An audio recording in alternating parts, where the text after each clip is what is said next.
Here we are back to another episode of Svenology. Our guest tonight is someone who I've gotten to know through the Reddit Svengoolie group. I first want to say Chai Star G, thanks for shouting out the Let's Go. Michaela, good to have you back around. Good evening and happy Svengoolie Day. Happy Easter from Store Goolie. Excellent, excellent. Viewers, ladies and gentlemen, here we have, in place of Lon Chaney, who is the man of 1,000 faces, tonight we have a man of 1,000 or so names. Duggie, welcome to the conversation and welcome to the show.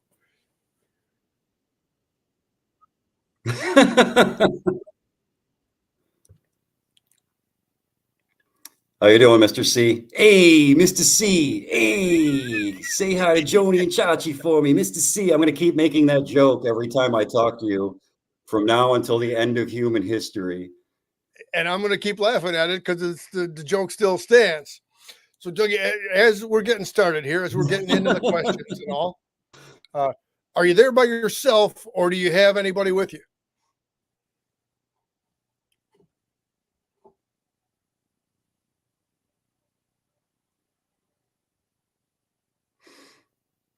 Yeah, there's a bit of a delay, so if there's any awkward pauses on my part, I apologize in advance. Right. We do have a little bit of a delay, and we're going to work through that delay, and no worries. But did you have anything to show us here?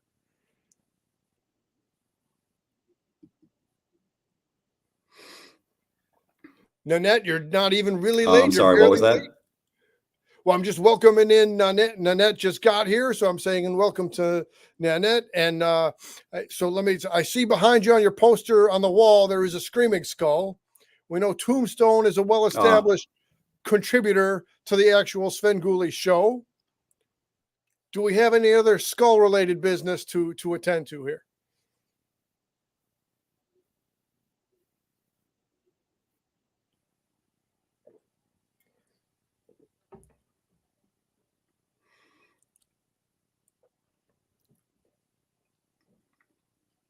Did you ask me something? I'm sorry, the delay is kind of screwing everything up. Yeah, I was saying about a skull. Do you have something skull related for us? Oh, yeah, I had my setup. I was hoping I can get my setup so it actually showed the tabletop that I'm sitting at, because I have my partner here. This is Tombstone's cousin, Firestone.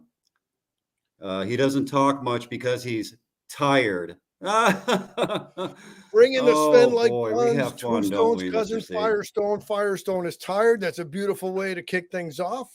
Welcome again, Jim Campbell, to welcome on, and good to have our friends around. Okay, so Doug, let's talk origins. How did you first discover Svengoolie? Was he son of Svengoolie at the time? What was your first experience? What was your first experience finding the show? Well, I'm a real old schooler. I suppose this is going to age me, but I was there when he started in 1978 on WFLD channel 32. I still to this day find myself referring to him as the son of Svengoolie. I was, I think, 7 or 8 years old. 7. And I was into like old horror films before then. I was always like a huge fan of Godzilla and Frankenstein, even like in my earliest memories. But it didn't really become my full-time hobby, almost more like a religion, until after I discovered Sven. And then it was just, I never looked back. Like everything in my life has revolved around old school classic horror ever since then.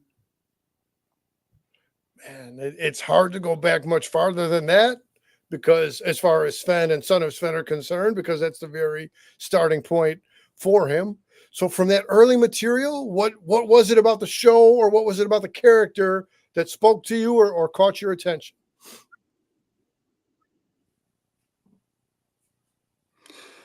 Well, until then, I didn't have any idea what a horror host was. I didn't know about Vampire Zachary or any of the other big ones. And I don't know, I just liked that he was goofy. I loved that he did parodies of Mr. Rogers and Empire Carpets. And, I just thought I'd never seen anything quite like that. And the fact that it was local to Chicagoland made it even better somehow. It felt more like it was ours. All the classic bits from the good old days. Absolutely. Absolutely. So back in that time span when you were first coming into, are there any of those? Well, you already referenced Empire Carpets and about the cast besides Sven himself. Were you heavily were you into Tombstone? Were you more a fan of Doug on the keyboards for the grave tones? Like, what about the supporting players was of interest to you? I love Tombstone.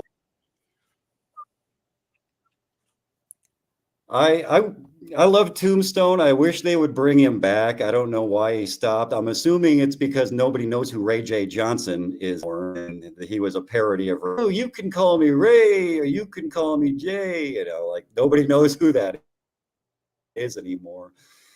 But I loved Tombstone. I wish he would bring Tombstone back. And you know what? A funny story.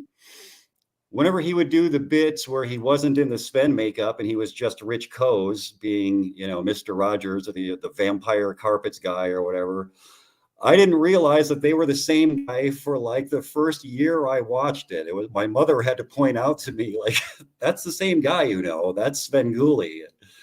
It was like a revelation. I swear I thought it was a complete and I always loved Doug Graves, Doug Scharf. He's the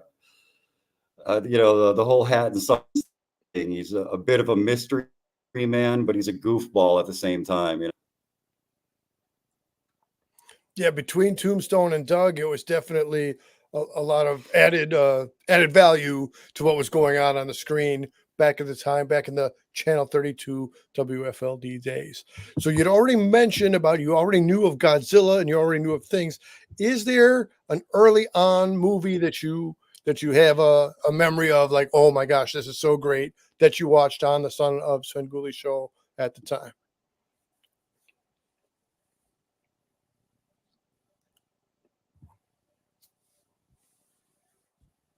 I'm afraid all of that cut out, Mr. C. All right, let's go with Jim Campbell's question, because I think hopefully it's visible to you from your screen. How does the local Sven humor connect outside of the Chicago Sven knows no boundaries?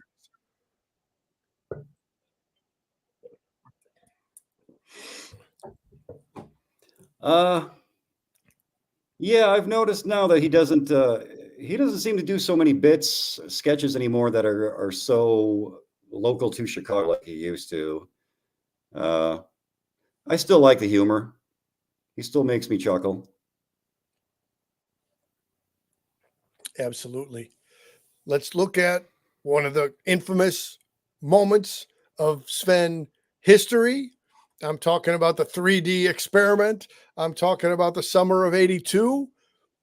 Do you have memories of leading up to the broadcast? Do you have memories of the actual broadcast? Revenge of the Creature did not really get there's the Creature poster to be sure. What are your memories of that summer of '82 leading up to the broadcast and during the broadcast? Yeah.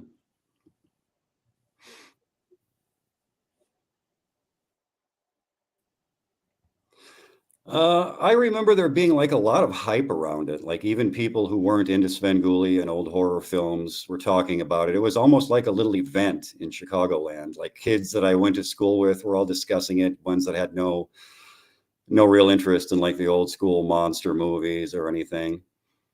And then when it finally came on, I have pretty fond memories of that, because all the kids in my neighborhood. At the time I was living in Highland, Indiana, I lived in a duplex, and there were kids in the duplex next to mine and then the ones next to that. And one of the neighbors had this really big family room with what was back then a pretty huge, cathode ray, old school boob tube TV. And all the kids and all the parents got together and we went down into this neighbor's family room and we had like a little viewing party. We made corn and there were like 7 or 8 kids there and friends were hanging hanging out with each other while we were watching the movie. And it was a blast. It's like, it's one of my fondest memories of childhood. My mother kept saying, my mother kept looking, going, let me know when it's 3Ding. I want to know when it's 3Ding so I can come see it. Well, there weren't a whole lot of scenes to choose from that were that good.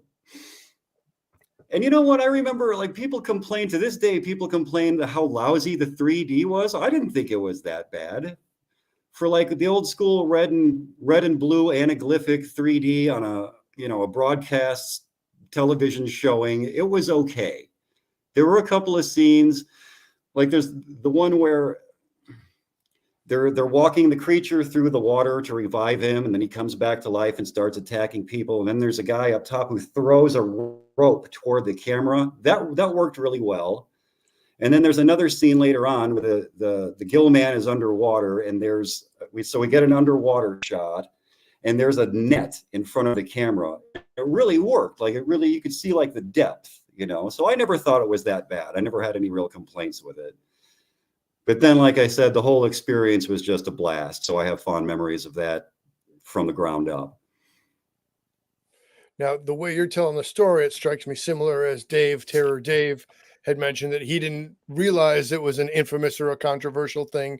He thought the 3D wasn't necessarily, getting a 5-star rating, if you will, but he was able to appreciate the 3D for what it was and how it transmitted. So maybe it's some kind of South suburban / over the border to Indiana kind of groove there that you guys were in the same kind of a way. I'd like to ask about the 7-Eleven part, or who got the 3D glasses, or do you have any recollection of chasing down the 3D glasses? I don't really remember. I very distinctly remember seeing them in 7-Elevens. So we must have bought a handful of them while we were there one time, but I don't really remember actually buying them. There was a 7-Eleven in Highland, if I remember, to fairly regularly. So it wasn't like a real big deal chasing it down or anything. We just went in and bought it one day, if I remember right. It's been a few years. just a few. just a few. Okay. So hey, do you happen to know when the anniversary of that is? I think that he should show it again.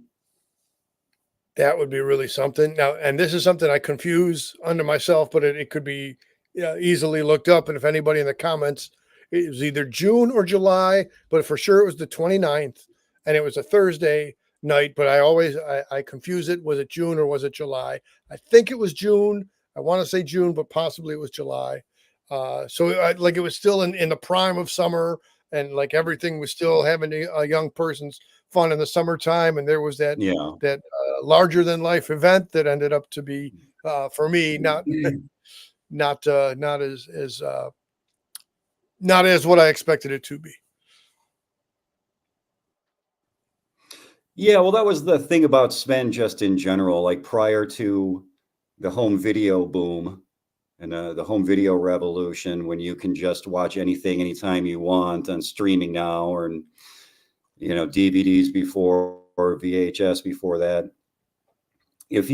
Back then, if you missed something on TV, then you just missed it. And if something was coming on, that was like that in itself was almost like a little event. And every week at the end of Sven, when he would announce what the next movie was going to be, that would like sustain me all week. Like, I would be sitting in school on Wednesday thinking, oh, just a couple more days and I get to see the creature from the Black Lagoon.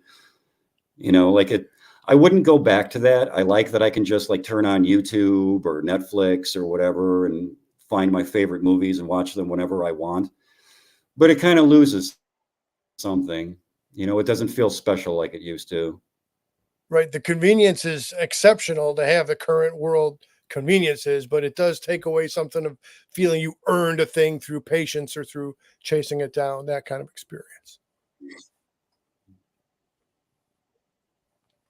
Speaking of chasing things down, so then there was a point in time. Oh, go ahead. There was a point in time when. Oh, I'm done. Go ahead. When the Son of Svengoolie was no longer on the air, were you able to follow any of the other Rich Co's? There's Firestone again. Were you able to follow any of the other Rich Co's projects at that time?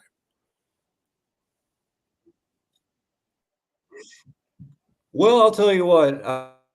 I I guess I'm a bit ashamed of them. To be a cool, edgy teenager, I kind of started to feel like the old black and white, like Universal and the old little passe. So I got into the more like, like the slashers and the Italian giallo and all that kind of stuff. I kind of lost interest in all things old school horror for me.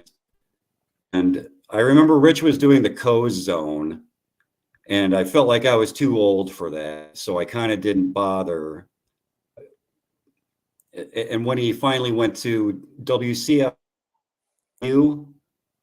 and started Svengoolie again, for a long time, for like the first year or two, I think I didn't watch, because at that time, if I remember right, he was showing like more modern, the one with the shrunken heads that fly around and all that kind of stuff. Yeah, there's one now. And it wasn't for a couple more years that I started watching him again. And I very distinctly remember one night I came home from work. It was real late. This was back when the Sci-Fi Channel still spelled sci-fi correctly and actually showed things that were interesting. And I was really tired and I didn't feel like sleeping quite yet. So I thought I would turn on my TV, flip through the channels and find something to just fall asleep to. And they were showing The Ghost of Frankenstein. And I thought, well, I used to like these when I was a kid. Maybe it'll be good for a chuckle. I'll watch. And to my surprise, I got really into it. And I wound up staying up to watch the whole thing and found myself hoping that they were going to play another old Universal. And it kind of brought me back. And this would have been circa late 90s, mid 90s, late 90s. And then I started watching him again every week and got back into the old classics again. And it just kind of became my thing all over again. But there was a good 10 years between teenage years and my mid 20s when I almost just completely forgot about old things, classic horror.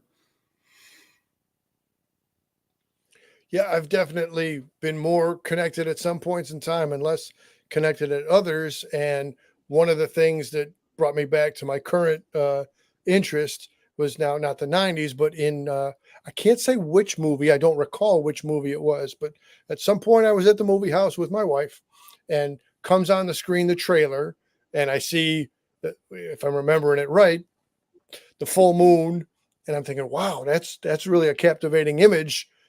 And then it's for the Benicio del Toro Wolfman, which didn't do the box office that they had hoped. But for me, I still really enjoyed that film just as it was. And so that kind of reignited things for me because of that cinematography and the whole vibe and feel that they had brought in from the 30s and 40s, from the classic era, the golden age of Universal. Yeah, it seems like about every 5 or 10 years they try to reboot Universal monsters, and it never really works. And I make this argument with I also happen to be a huge fan of the Lone Ranger, the Clayton J. Silverheels Lone Ranger TV series. Oh yeah. And that's another one. They try to reboot it about every 5 or 10 years, and it never works because it was of time. And especially with the Lone Ranger, Clayton Moore is the only actor who can pull off the Lone Ranger. Like, that was his role. And I feel like it's the same way with Universal. Like Dracula should be Lugosi or John Carradine. The Frankenstein monster should be Karloff or Lugosi or Glenn Strange or Lon Chaney Jr. or. But moderns just never do it for me. Well, and you do have the deep knowledge of the classic pictures. I want to say what Carradine did very well to my taste, but Lugosi is definitely the ultimate measure of any Dracula, as far as I'm concerned.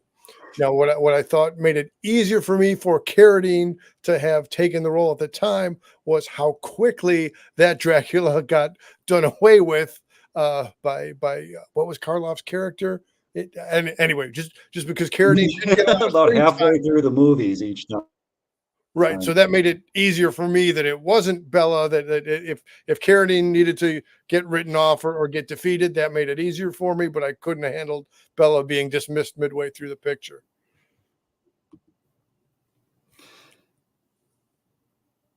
Yeah, he, John Carradine was a real actor. I mean, he worked with John Ford. Certainly had acting chops to pull it off. Those movies just didn't really give him much of an opportunity. I often point to the scene in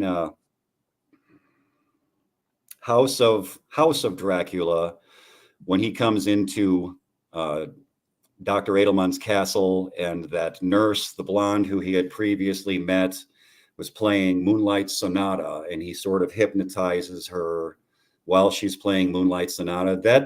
That scene is as good as anything Universal did in the 30s. That really showed off like what he could have done had they let him.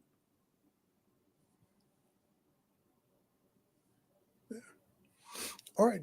Of the classic Universal monsters, and their 30s output in their, oh, go ahead. No, go 30s output. What? Keep going.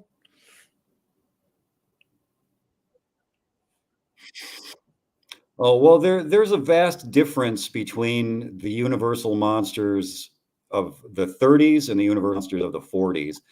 The 30s were like firmly rooted in the real world. Nobody believed in vampirism. No mad scientists together dead bodies and slammed lightning through them and brought them to life. This was all new territory. This was all new and horrifying.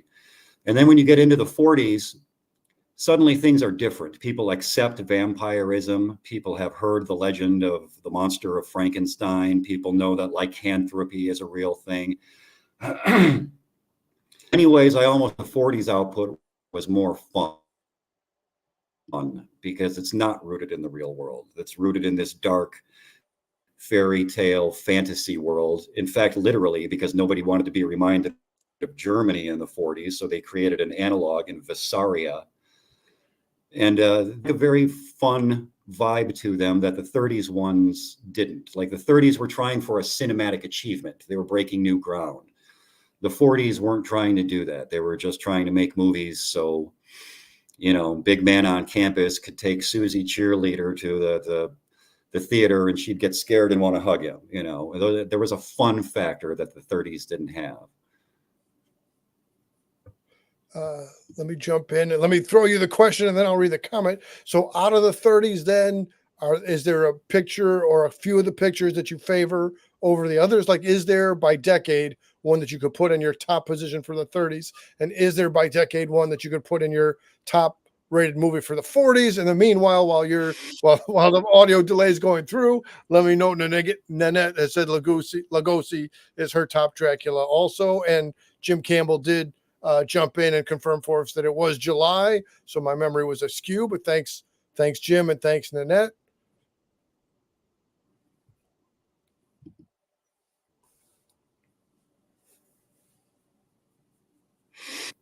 As far as the best of the 30s, I kind of tend to toe the party line on that. Bride of Frankenstein, as far as like the actual Universal monsters movies. But if you're just talking about their horror output in general, the Black Cat has always been my favorite. I love that movie. That is a masterpiece. They could not have done anything better on that movie. So then the full package of the Black Cat, the casting, and it was a rare one where Bella was the good guy.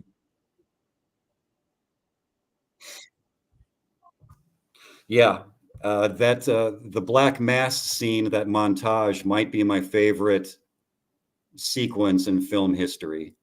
Like everything about it is perfect, from the choice of music. It was a selection by Bach. I can never think of what it's called. But that movie just made it seem like that piece of music was written specifically for a satanic mass, Everything about that movie. And it's a rare one where Bella was the good guy and Boris was the bad guy. You didn't see that very often. In fact, I'm not even sure. I guess maybe The Body Snatcher kind of did that. But that was very rare. Typically, it was the other way around. and with good reason. I forget who wrote this or who said this, but somebody once said Boris Karloff was at his best when he was playing a monster with a human soul, and Lugosi was at his best when he was playing a human with a monstrous soul. You know, that sums them up perfectly, their strengths. That is a real good pull. That's an amazing quote. I can't say I was familiar with that, but it makes sense to me as I hear you saying it. So out of the 40s, then, do you have something that I think stands maybe it was out? Day Skull. I've read a few of his books. Yeah, I kind of like the Monster Rally movies just because, like, it's a blast to watch. They're just so much fun. Starting with Fates the Wolfman, Follow La, Follow Lee. Like, how could you not love that? You know. And I bought House of Dracula just because I like the story of. It's interesting that they almost start to predict the science gone awry of the 50s. You know, the big atomic monsters and freaks of evolution, when they start to scientifically analyze vampirism. And Dr. Edelman discovers that in vampire blood, there's some kind of weird parasite or microorganism that may or may not be responsible for vampirism. Just the Monster Rally movies in general are just a blast. They're just so much fun. And do you put Abbott and Costello Meet Frankenstein under the umbrella of monster rallies, or do you hold that off in a separate category? No, that's absolutely continuity. That's canon in my opinion, because they didn't goofball up the monsters. Like, the monster was Dracula and Lon Chaney Jr. was the Wolfman. They didn't make them goofballs. You know, the Abbott and Costello themselves covered that. Monsters were treated with respect. So I absolutely consider that Monsters canon. You know, I'm happy to accept that one. Yeah.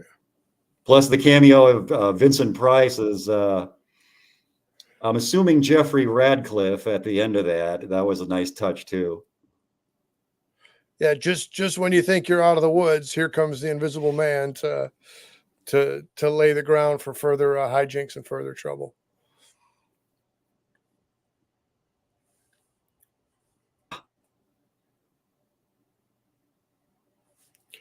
So, what about yours? What's your favorite? What's your favorite film? All time favorite horror film?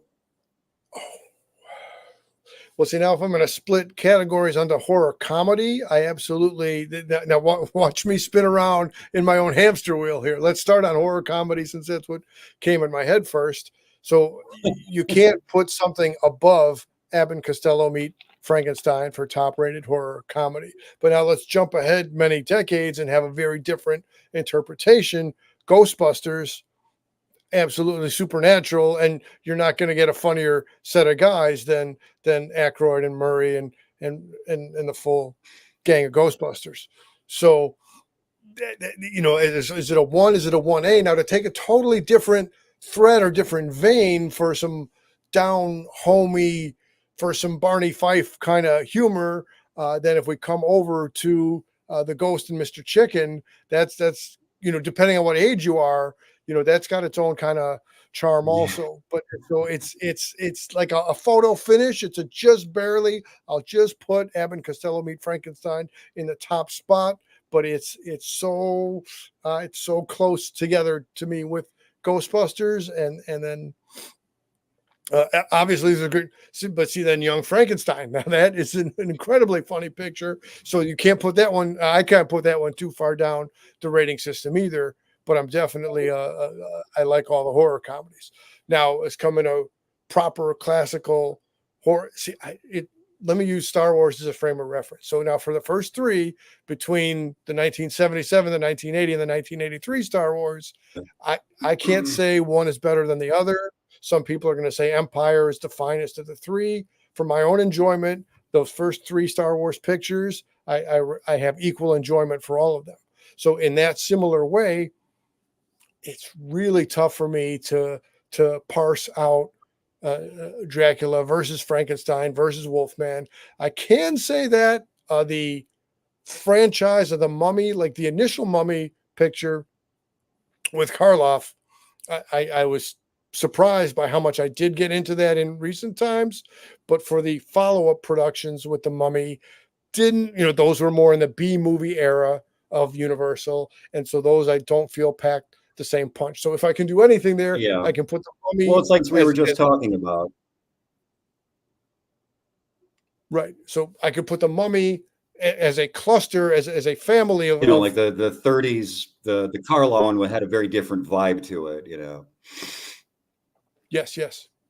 So, but as a young guy, Wolfman was absolutely my favorite of the big three, if you will. So, if we're gonna paint me into a corner, then I'm gonna go Wolfman. But again, that's I can be easily swayed over to say Lugosi's Dracula or Frankenstein or Bride of Frankenstein is uh, a significant contender for the title as well.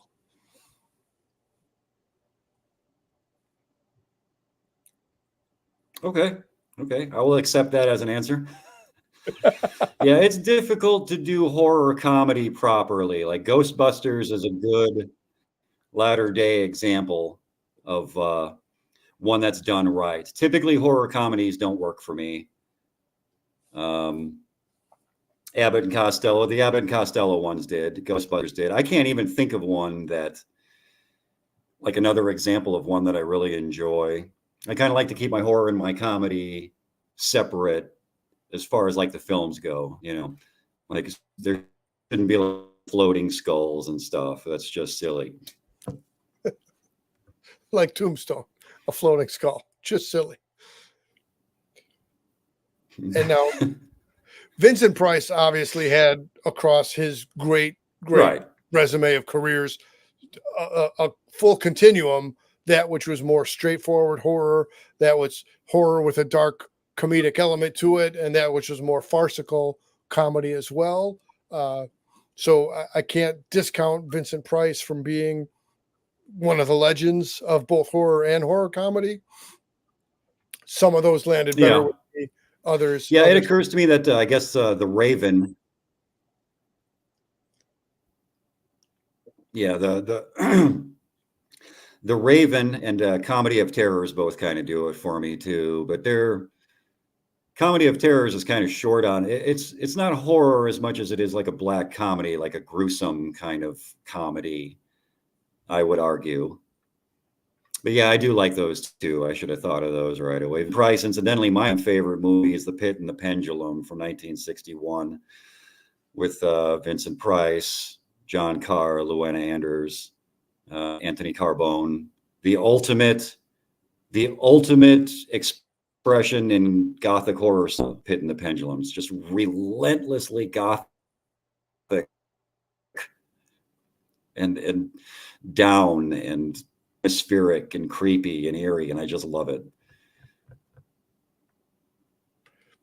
And clearly you're committed to the craft. You're not a casual viewer. You're deep in the lore, and it's evident from your comments on Reddit that your depth of knowledge is really deep. Let me throw a little bit of a curveball, if you will. So in the time of our youth, there was derivative, if you will, or things that were inspired by. So there were a decent amount of cartoons that were horror based or that were inspired by the old school Universal things. As a younger person, maybe you weren't, maybe the same Saturday you were watching Sven, maybe there were some cartoons that came around that were horror comedy ish to your interest. Do you have any of those that you did look at in the 70s or 80s?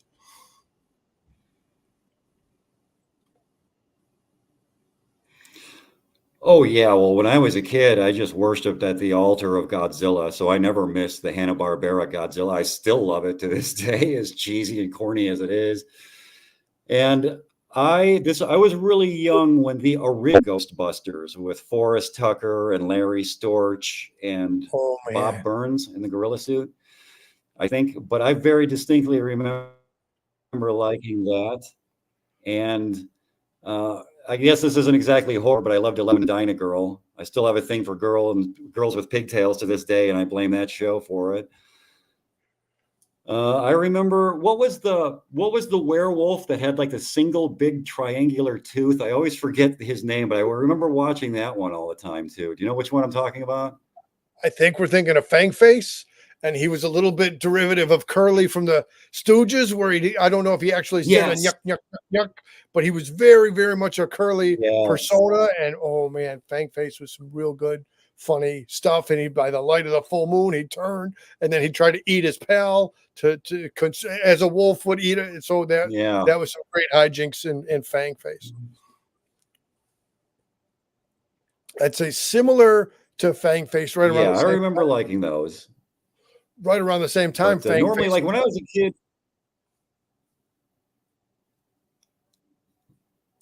I never too much into cartoons. Like I never wanted to see like Disney. I guess I liked Warner Brothers. But even when I was a kid, I just wanted to watch my monster movies. I would rather watch that than anything.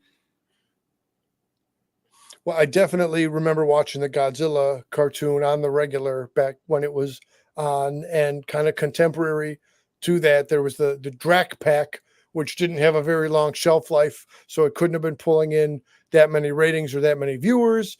But then even catching a rerun of a cartoon on the local Chicago WGN Channel 9, the Groovy Ghoulies, I could not get enough of that stuff when that had come on also. Yeah.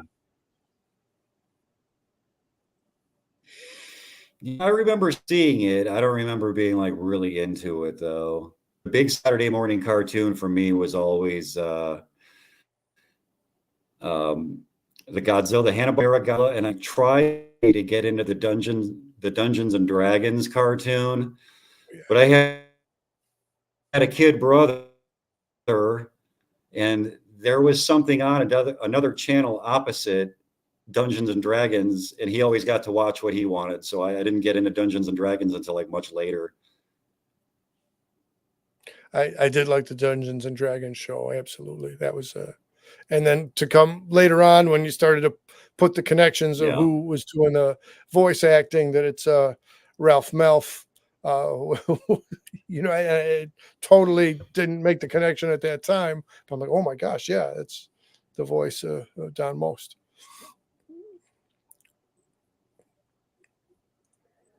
Yes, Ralph Melf. Hey, Mr. C. Hey. Full circle back. Say hi to Ralph Melf for me.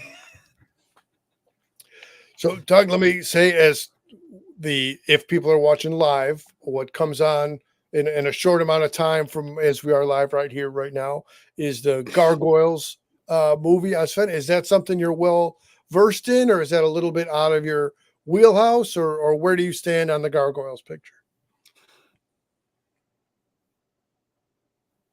Well, yeah, my area of expertise tends to go from like the 30s to the 60s and a little before and after. I certainly like the silence, but I have to be in the right mood.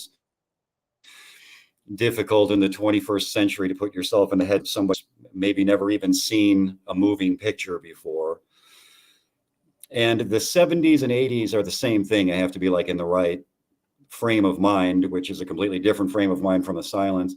I do happen to like Gargoyles because it has Bernie Casey, and he was in Dr. Black and Mr. Hyde that I'm a big fan of. The blaxploitation horrors are another little area of interest of mine, particularly films, but I certainly like Dr. Black and Mr. Hyde. And because of that, Bernie Casey, who, if I remember right, is like the head gargoyle in this. It's been a while since I've seen it. Yeah, I'm less versed on Gargoyles, but let me come to comments. Nanette, similarly, Johnny Quest initially was only one season, so sometimes the good cartoons, such as Groovy Ghoulies, can only make it around for one season. And to come back to Jim Campbell, Baby Godzilla. Now, people should enjoy what they enjoy, and people aren't obligated to like things that they don't like. So I see in the Reddit community for the Godzilla that some people are not a big fan of Godzuki, the baby Godzilla, the nephew, the pre Baby Yoda, if you will, the Grogu of his era. But I was good with Godzuki as a supporting cast character back on the Godzilla cartoon show.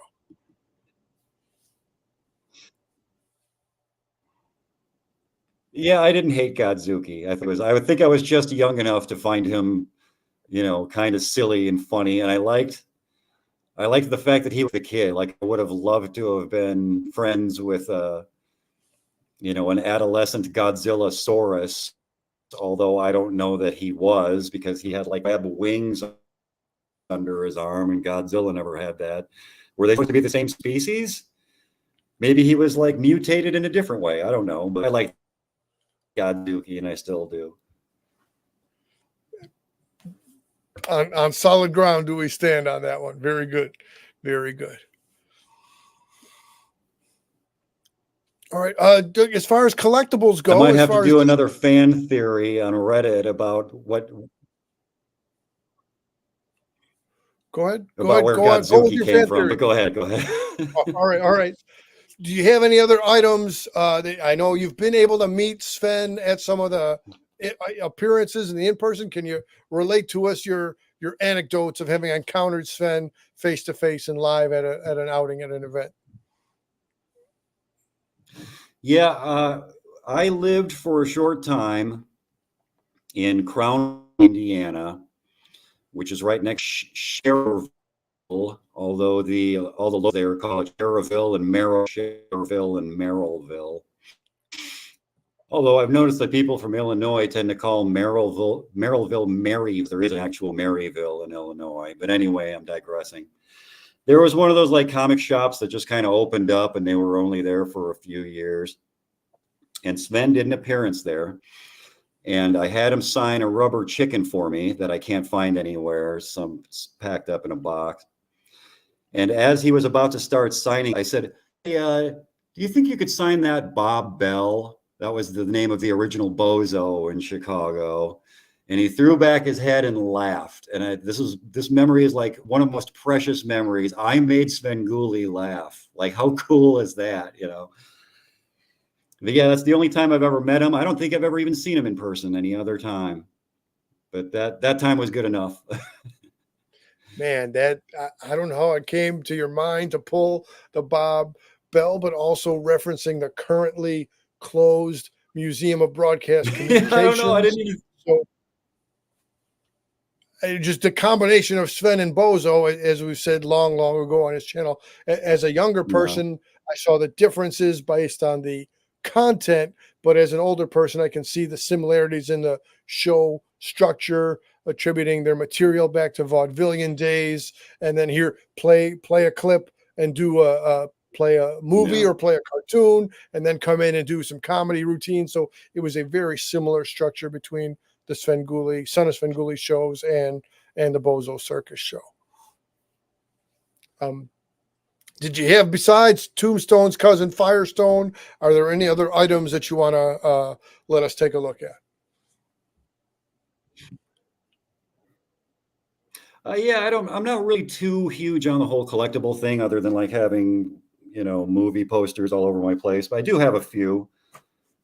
This one I'm really proud of. I actually got this at the same shop where I met Svengoolie. This is a lobby card for Tomb of Lygia that is actually signed by Roger Corman, or at least that's what the guy told me. So I'm very happy with this. This is going to go up on my wall somewhere. In fact, I'm thinking of collecting a bunch of lobby cards from the Corman Poe Price cycle. So that one I'm pretty proud of. And then we briefly spoke about this before we went on.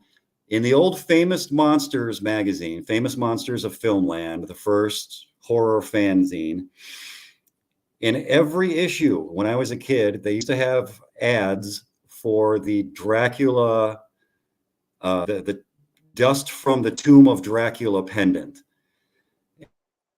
A few years ago, a girl I was dating found, I don't know if you can see this, but this is supposedly actual dust from the actual tomb of the Dracula, and I have a certificate of authenticity to prove this.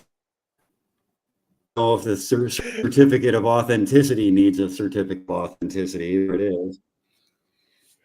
Now, I And can't one tell book I'd here. like to show off.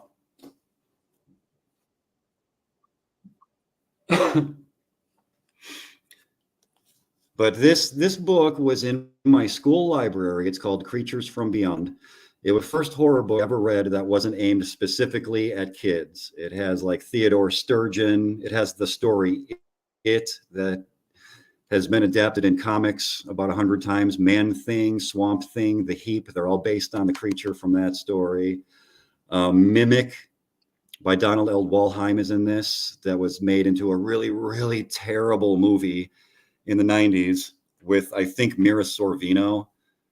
It completely missed the point of the short story, but whatever. I could do an hour on bad adaptations alone. But other than that, yeah, I'd like to get into collectibles and stuff, but that's money that I always feel like is better spent on, like, food and gas and paying off credit cards. Yep. Well, and were you able to pull a copy of the Svengoolie Lost in Time comic book?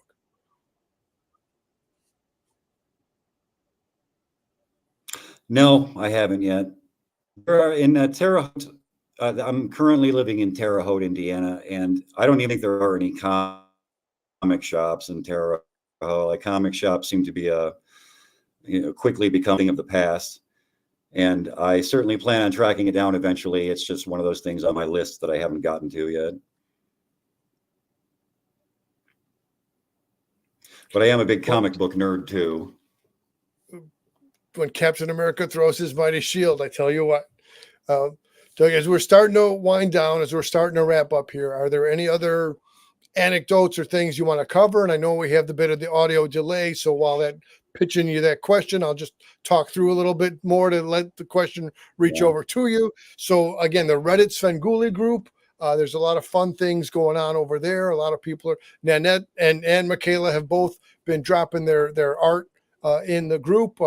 Jim Campbell, great contributor to this channel. Jim, if you wanted to come over by Reddit and check that out, there's a lot of fun stuff going on in there. So I encourage people, if they're not on Reddit, if they're not in the Svengoolie group, to at least come by and see if it's something that matches up with your interests or with your tastes. I know as we're approaching C2E2, will be there is a general posting that Sven will be there at the C2E2 Comic Convention in McCormick Center, McCormick Place, on Friday and on Saturday, the last weekend of April.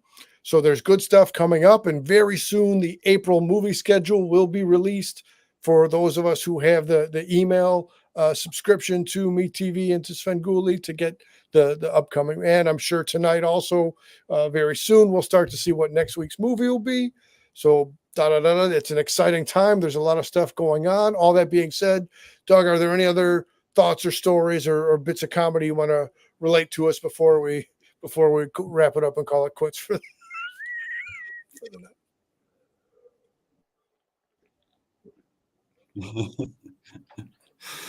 Not about anything interesting that I had to say. There isn't much, but what I had is out. All right, then. Thanks for playing along and being a guest on the Svenology series. I'm glad you came along and shared your knowledge with us, with the viewers. Nanette, thank you for coming around in the comments. Jim Campbell, as always, thanks for landing the answers July 29th of 1982 for the creature. Michaela, good to have had you around again. I'm sure we'll see you around soon. And Chai Star, thanks for jumping in early on and giving us a let's go. I'm going to close this out for tonight. So for those of us who are going to watch Sven tonight, I hope you enjoy the Gargoyles picture. And if you're not actually watching live as we're live right here, then we'll see you around again, and more good times coming around for C2E2 and for Svengoolie. That's all for tonight. Thanks everybody, and we are out.